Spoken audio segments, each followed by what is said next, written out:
So look who's in town and decided to show up and teach me tailoring. It's me. Ora Lin is actually here in person, which is hilarious because the last video we filmed, we had to do it on a video call. We haven't even checked our comments. We have most of a pattern. We need to modify the dart on this thing. We're working from the same truly Victorian Eton jacket pattern that I used when I made my walking suit, but we're gonna go for actual tailoring this time. Same back size I used, but because of the bust padding, I'm going up a size on the front pieces, and then I'm gonna change the dart to take in some of the extra room.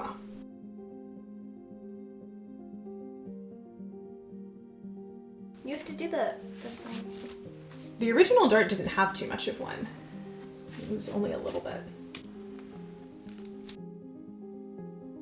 The thing about tailoring is that a lot of people are like, this is the one and only way to do things, but there's like 25 of them. I think we should do the full chest canvas and then a section here and just do Of the fluff, or like a second layer of canvas? the second layer of canvas. We're going for like the very like Edwardian bust shape. Yeah. With the back, we basically just want it to stay smooth. I mean, modern suit backs for menswear are usually single layer and then there's the lining. If I need to throw in like some organdy or some starched muslin or something, then that should be good enough. Depends how much like armor-like you want your jacket to be. I'm not sure I really want it to be armor-like, mainly because I'm going to be wearing this thing in California in the summer. That's one of the reasons I'm so excited about this fabric, is it's like this tropical weight wool. It's so nice. Yeah.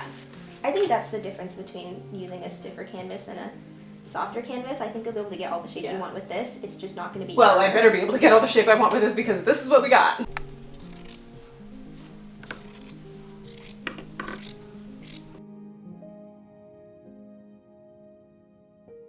Wool is wonderful for tailoring because it's very forgiving and it allows you to fix a lot of mistakes with pressing. Like, good wool will make me feel fancier than silk, and any day. This is me cutting things out. Why am I over here? I feel like I'm in a show or something. Cut canvas. Okay, so there's the jacket front pattern. Is this width going to work out? Yep, Yes. perfectly. Can I draw on this? Yeah. On this side, it's gonna end right here before the dart, but then the top part of the dart we need to close so we can get this. This side, you want to have movement in. Okay. You just want the stiffness in the front and then over the bust curve. Okay. Something like this, and then cut here and cut there. We probably don't want to use my nice fabric scissors on this, do we? Probably not. Scooch this under here without having to cut into the pattern piece. And there's the line that's just the canvas. Slide this out and just mark the rest with the chalk pencil. A while back, I made sort of this promise to myself that all of my historical clothing would be Jewish. I won't sew with chetnez, so I won't have linen and wool in the same piece of clothing. And that occasionally gets tricky because you often find hair canvas that has linen in it. This is kosher canvas, so it's just cotton and horsehair. I love how you were also just able to like look at this and freehand it. Like, yep, there's your canvas. So you pop them on the blade of your scissors. Yeah. Not with the fabric scissors. I almost did the thing that like gets housemates of sewists killed. I think we should cut another piece of canvas. Do you want me to create a pattern piece for it? So we need to cut out a piece that goes here and it ends before the dart.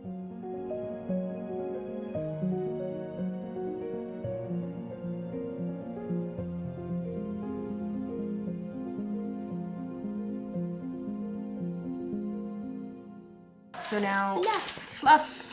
Yeah, it's kind of like cotton batting, but a little bit more Yeah. felt. Given that you already have the shape you want, we're just going to use it to smooth out the top. So we cut basically the same thing. We have our two pieces of fluff. Yes. Set the compass to 1/2 inch.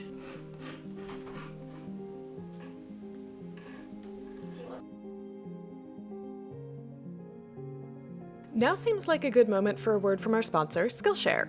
Skillshare is an online learning platform with thousands of inspiring classes, from the powerful and professional to the lighthearted and fun.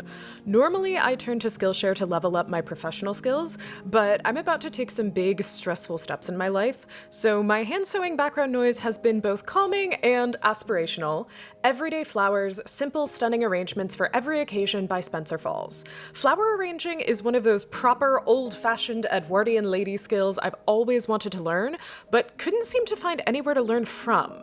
Spencer has this really down-to-earth attitude, so it's a lot less of the unapproachable, prim, old-fashioned art form, and a lot more going, hey, I found a pretty plant by the side of the road. The first 1,000 people to use the link will get a 1-month free trial of Skillshare. Click the link in the description. I'm having a really bad flare-up right now. Appreciate the fact that Ora is willing to teach me tailoring while I can't move. The big thing about tailoring is that all of it needs to happen in the shape that you want the final garment to be. This we want to be flat. The first thing we're gonna do, baste some vertical lines on it, and then we're gonna go in and pad stitch Up and down. Do like big space in between.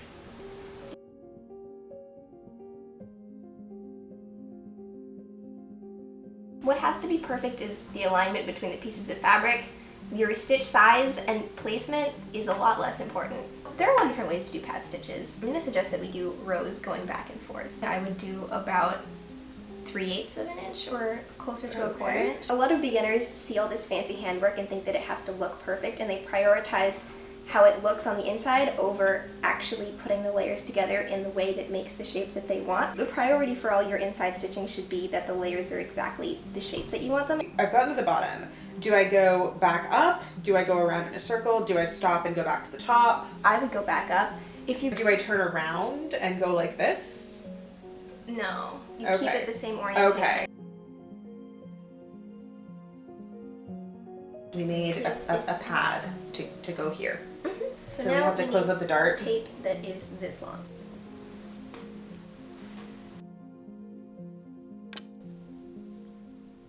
Just gonna fill this down so the edge doesn't pop up and make any weird lines. Now we're gonna baste this together. Same plain weave cotton tailor's tape. For the corners, you have a piece of tape and then you have another piece of tape. You don't ever fold because then it gets bulky. And for this edge, you want it to be under tension. What about curves like this? You can clip into it and put it on top of itself.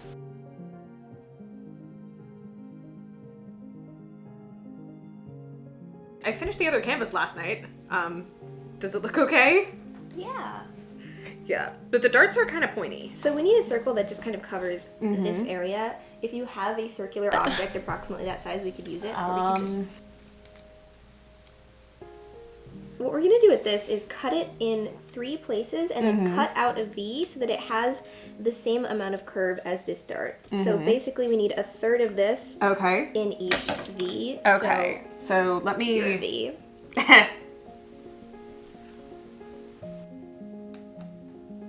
Circular pad stitching. Yeah.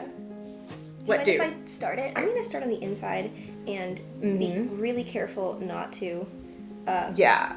mess the shape up.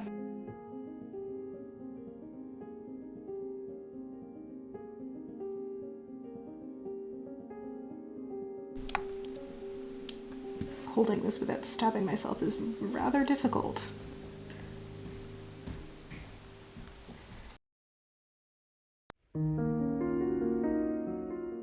Ora and I could not resist going out to take pictures of the matching skirt that evening, but in doing so, I discovered that this impossibly fine, lightweight wool is very easy to rip. To save this jacket from any such indignity, we interlined the wool with a firm cotton muslin. I attached the 2 layers with giant pad stitches and sewed the front dart shut on the machine.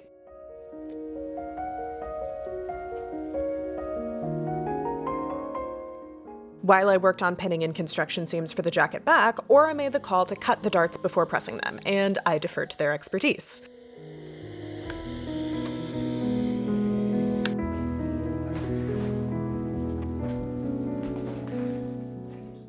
They demonstrated how to baste the chest canvas into the front pieces using a tailor's ham for shape, and then went back east, leaving me with considerably improved confidence and the promise of ongoing support by video call.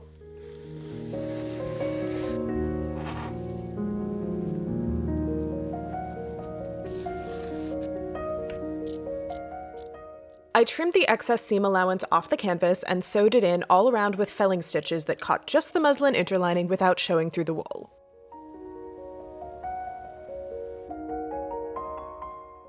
Then I could pin and sew the very shaped front pieces to the back at the side seam and at the shoulder.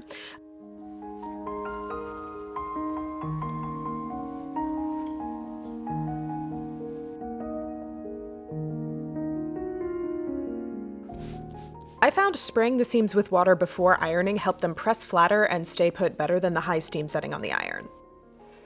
Hello. So we have the beginnings of tailored jacket, but it has no sleeves. I am aiming for something I haven't seen exactly in fashion plates. Elbow length, fitted to slightly gathered sleeve head, flared a little bit, and then because I feel like it, I'm gonna make the back of the sleeve a little bit pointed. Fitted sleeves, quite frankly, scare me. I am definitely not going to try to teach anybody how to draft this thing because I'm not sure I know myself. Let's do this. We have this book, which has a tutorial in it for what they call a plain sleeve. It requires tracing various curves off of the existing bodice pieces, which seems like a sensible way to do things, only my bodice pieces are drafted differently than their bodice pieces because my bodice pieces are a truly Victorian pattern and theirs are in their own drafting system. I have sort of the blank. From here, I'm going to follow the pattern's instructions for what they call the bell or wing sleeve, partially because that is pretty close to the sleeve shape I want, but also because they have you transfer the seam to the place I want it to be. I think what this just has us do is chop it in half in a specific place and tape it back together.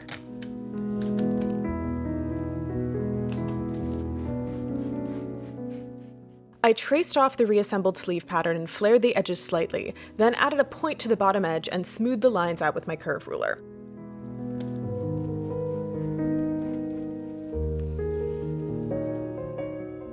A quick muslin mock-up was basted to the jacket to check the fit, and I was quite happy with it, but decided to shorten the length around 2 inches. The sleeves were cut out both in the cotton muslin and in wool.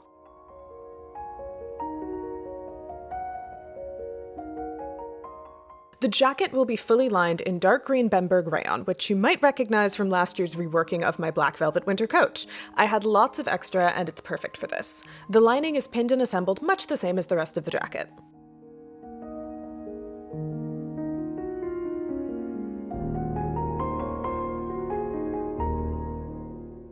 The sleeve seam is sewn, but I'm getting a little creative with how the lining goes in.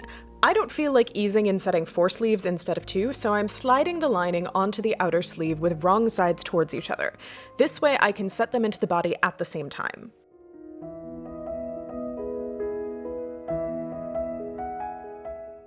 Two rows of gathering stitches are added to the top of the sleeve head to help fit it into the arm's eye.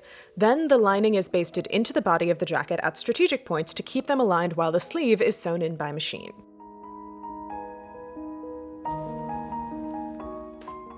All the edges of the jacket are pressed under 1/2 inch. I'm folding the lining under just slightly further to make sure it can't be seen from the outside and felling it in by hand.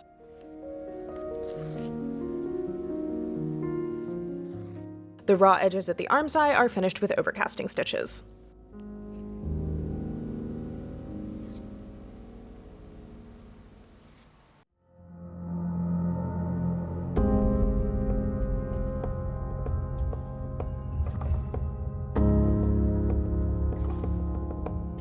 I managed to finish this summer weight outfit just in time to catch the end of summer. Details on all the other pieces are in my Patreon in the description. Let me get my hat and gloves, like a good Edwardian lady. I'm bringing you with me for a walk in the rose gardens.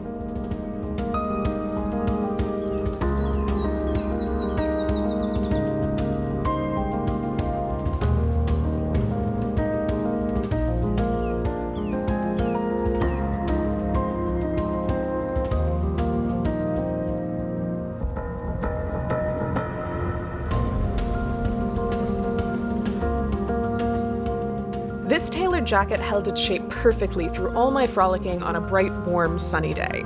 My corset is giving no waist reduction in this outfit.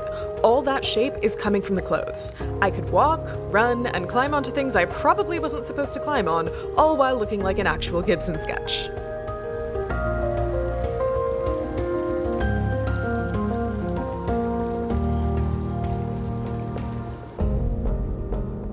Thank you for joining me as I learn that new, intimidating things aren't all that scary when you have a friend to teach you.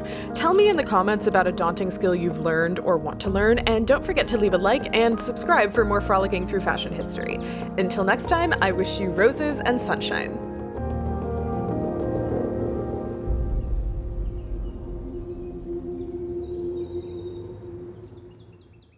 Yes, that's perfect. Hello, squirrel friend.